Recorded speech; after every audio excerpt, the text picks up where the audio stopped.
ایک بڑی مشہور شخصیت سے منسوب ایک واقعہ ہے اور بڑا خوبصورت واقعہ ہے کہ وہ جانوروں کی منڈی میں گئے اور انہوں نے دیکھا کہ ایک بڑا خوبصورت گدھا ہے اور اس گدھے کا انہوں نے جناب منہ مانگ کی قیمت دے کر خرید لیا۔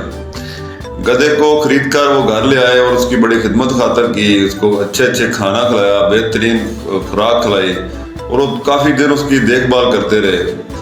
ایک دن انہوں نے سوچا یار کیوں نہ اس کو چھت پہ لے جاؤں۔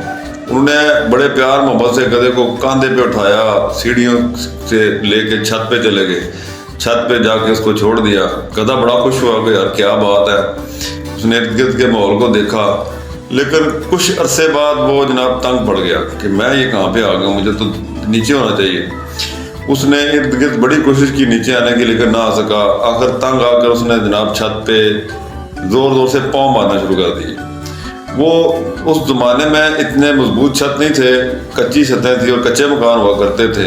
چھت آہستہ آہستہ کر کے ٹوٹنا شروع ہو گیا۔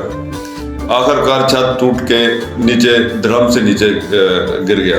اسی دوران گدھا بھی نیچے گر گیا اور گدھے کی ٹانگیں ٹوٹ گئی۔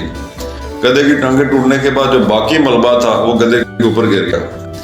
وہ جناب جو صاحب جنہوں نے یہ گدھا خرید کے لائے تھے، پورا محلہ ان کے پاس تعزیت کے لیے آنا شروع ہو گیا کہ آپ نے بڑی محبت سے اس کو پالا، بڑے چاؤں سے لے کے آئے تھے، لیکن یہ ایکسیڈنٹ ہو گیا اور بڑے آپ کا نقصان ہو گیا، بڑا افسوس ہوا ہے۔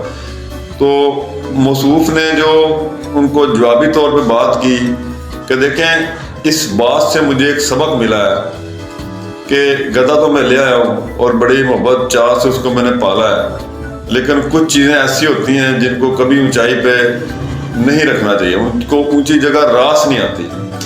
اور یہ بھی ایسے ہوا ہے کہ میں نے اس کو بڑی محبت سے چھت پہ رکھا اور اس نے چھت سمیت ہر شے توڑ دی اور نیچے گرایا۔